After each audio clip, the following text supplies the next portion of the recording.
So now I'm going to carve out that little gap in between here. And how I'm going to do that, I'm going to start off with my V gouge. It's the large V gouge. And I've got my bench hook set up here to help me carve. And I'm just going to go right next to that black line. And I'm just going to carve straight all the way down.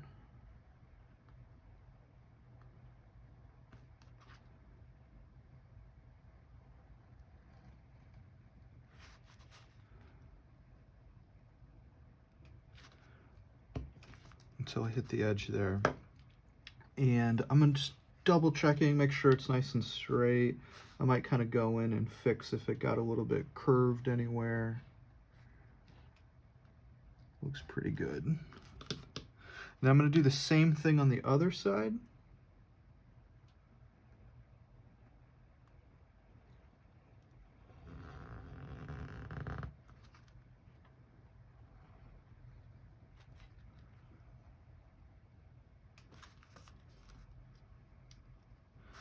And if you want, you can actually carve out all the Sharpie marker that you put on for this guide.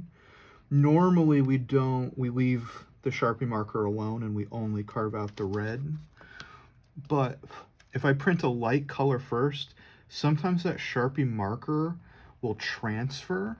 So like if I printed, say, like a light blue for my first color, sometimes that Sharpie marker will actually show up in the light blue.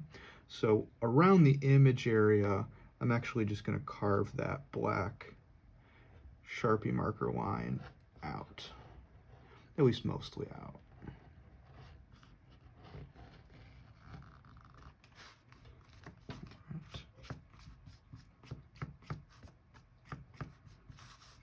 And then what I'm going to do, I'm going to take the large V gouge out,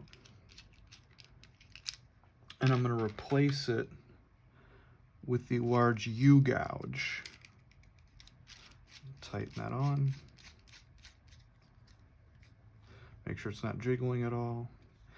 And with the large U gouge, I'm just going to carve out this whole little place right in the middle.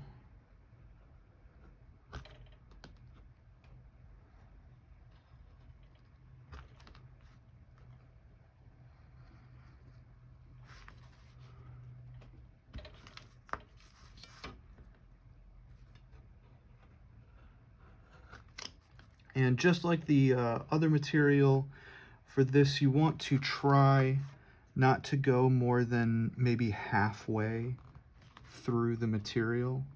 So if you turned it sideways, you don't want to be carving more than halfway through that.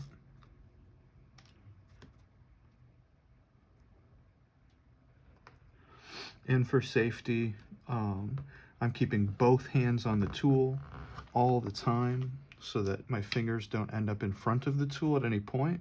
So I'm pushing with my dominant hand and steering with the other. This helps to make sure that I don't accidentally cut myself.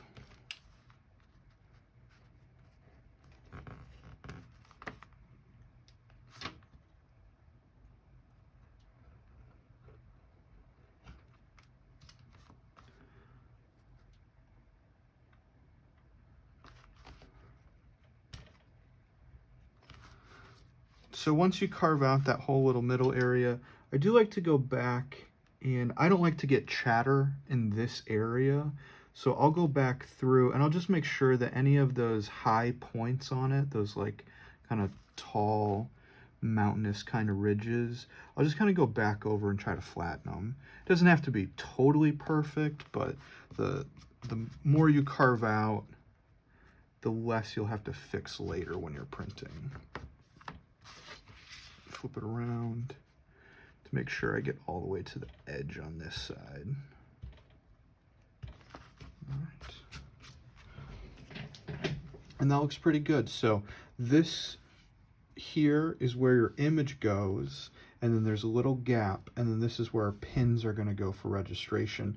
We'll talk about that later. So from here, you can go ahead and start drawing your image on here. Just remember, like I said, that that Sharpie marker can come through in our initial lighter colors. So don't put Sharpie marker anywhere that you don't want the key or the main darkest lines to go for the finished print.